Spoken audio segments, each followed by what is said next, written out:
Et on va demander à Irène Toléré, donc il fallait bien une agricultrice pour conclure cette matinée. Irène, si tu préfères un micro ou si tu préfères... voilà. Voilà. Et voilà, Irène, je te laisse te présenter parce que tu as beaucoup de casquettes. Bonjour à toutes et à tous. Donc je m'appelle Irène Toléré. C'est contre-intuitif, mais en fait je suis née à Béziers, ça s'entend pas. Je suis d'une très vieille famille vigneronne de la région du Minervois. Et ma famille, au XVIIIe siècle, a pu, grâce à l'argent qu'ils faisaient à l'époque avec la viticulture, monter à Paris.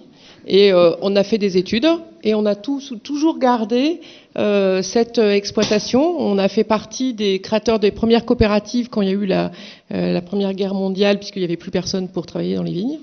Et moi, j'ai fait une école de commerce et j'ai eu la possibilité, en sortant d'école, soit de partir travailler dans un cabinet de conseil à Londres, où j'étais très bien payée, soit de partir travailler pour la création des vins de cépage avec les vins de Scali au même salaire. J'ai choisi d'aller là. Et la personne qui s'occupait du bureau des études a dit « Non, mais tu vas plomber le diplôme ». Donc, je crois qu'on part de loin. Les femmes en agriculture, elles ont toujours été là, elles sont là.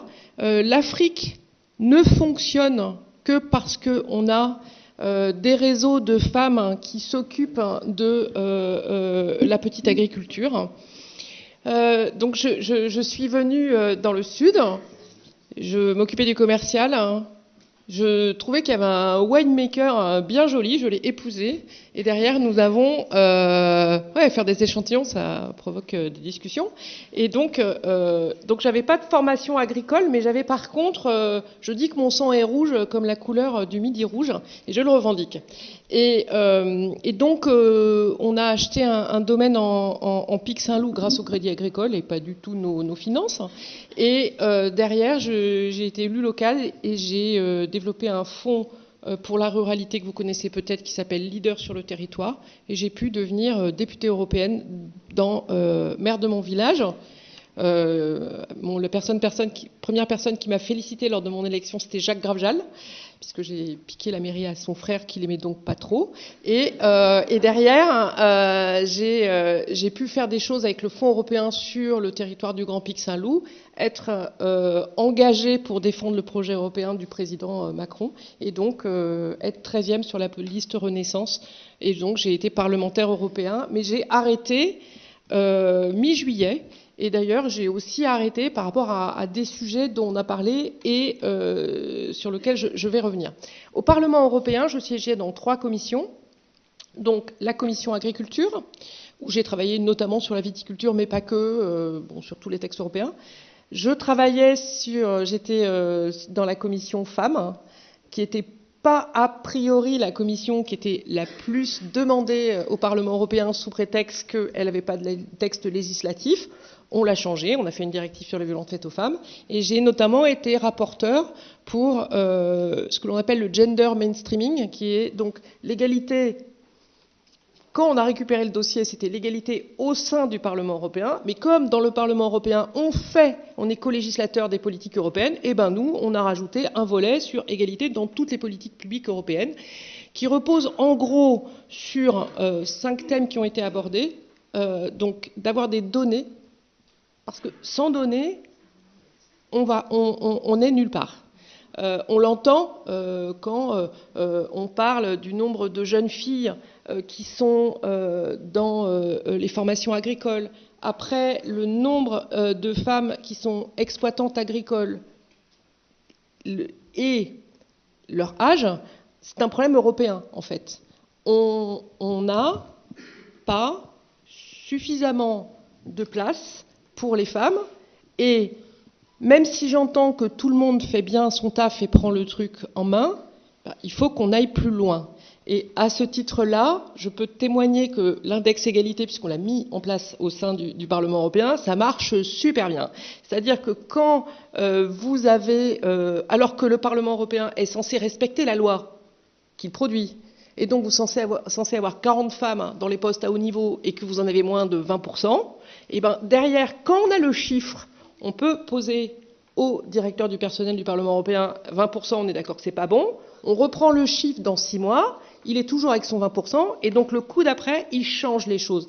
Parce que effectivement, on a un historique du patriarcat qui s'explique dans tous les pays du monde et aussi européens, qui est qu'avant, on n'avait pas le contrôle des naissances. Donc effectivement, les femmes, dès qu'il y avait un gamin en bas âge, elles s'en occupaient. Mais maintenant, on n'est plus du tout dans cette période-là.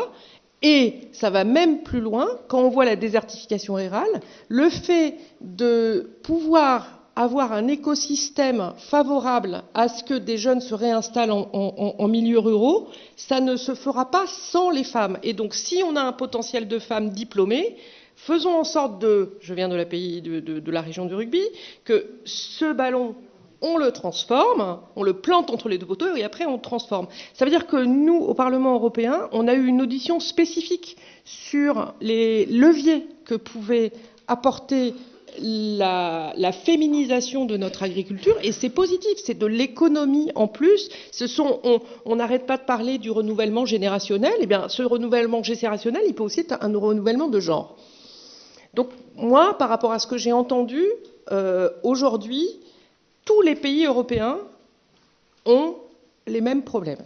Après, en France, on est quand même un petit peu en retard sur les postes de visibilité et de gouvernance. Je tiens à féliciter Agrede et Vox Demeter. On fait une table ronde sur les femmes, il y avait un homme. Combien de réunions de syndicats majoritaires ou pas majoritaires, de filières importantes auxquelles j'ai été, il y avait 100% des hommes. Ils font même pas semblant d'essayer. Je fais partie d'un collectif qui s'appelle Jamais sans elle, et donc on va au contact et on explique que ça serait quand même pas mal qu'il y en ait une ou deux. Et le fait de trouver ces une ou deux, ça permet de se rendre compte qu'il y en a des compétences, des compétentes, et d'avoir petit à petit une pompe qui s'amorce. C'est essentiel. Et faire la place dans les gouvernances, ce n'est pas un sujet annexe. C'est un sujet central, parce que sinon, on s'en sortira absolument jamais. C'est-à-dire qu'à partir du moment où il y a 40% de femmes dans le syndicat des vignerons de Champagne, c'est le chef d'entreprise, femme, c'est absolument anormal qu'on ne soit pas dans des proportions similaires au niveau du syndicat. Mais par contre, ça vient de loin. C'est-à-dire que de la même façon qu'on a un temps long sur l'ensemble de ces mutations sociétales, on a aussi, je suis désolée, des corps intermédiaires et des écosystèmes qui favorisent la présence des hommes. C'est tout. Et donc, c'est pour ça qu'il faut qu'on soit avec des données chiffrées, comme l'index égalité. Alors évidemment, je ne vais pas faire... parce que ça permet de reprendre le chiffre et de poser la question. Quels sont les critères importants? Est-ce que c'est normal, pas normal? S'il y a un chiffre qui n'est pas normal, quel est celui qui vous paraît prioritaire? Eh bien, on le reprend dans 6 mois, on le reprend dans 1 an, et on commence à bouger ensemble. Parce que sinon, en fait, qu'est-ce qui va se passer si on n'arrive pas à faire ça? On parle d'avoir un renouvellement et d'intégrer des femmes dans des filières. Elles vont peut-être pas toutes rester sur leur exploitation. Elles vont peut-être s'impliquer dans leur coopérative, s'impliquer dans leur syndicat local ou s'impliquer dans leur filière. Dans le monde agricole et de ceux qui nous représentent, il y a peut-être 10-20 années de mandat bénévole pour espérer peut-être à terme avoir un jour le mandat avec le poil de rémunération qui va bien. Et donc là, moi je peux en témoigner. Les hommes qui sont sur ces schémas-là, ils sont à peu près aussi open à laisser la place à des femmes que moi je suis blonde platine. Et vous ne pouvez pas imaginer ce que j'ai vécu au Parlement européen, parce que j'étais une femme qui s'impliquait sur des sujets agricoles.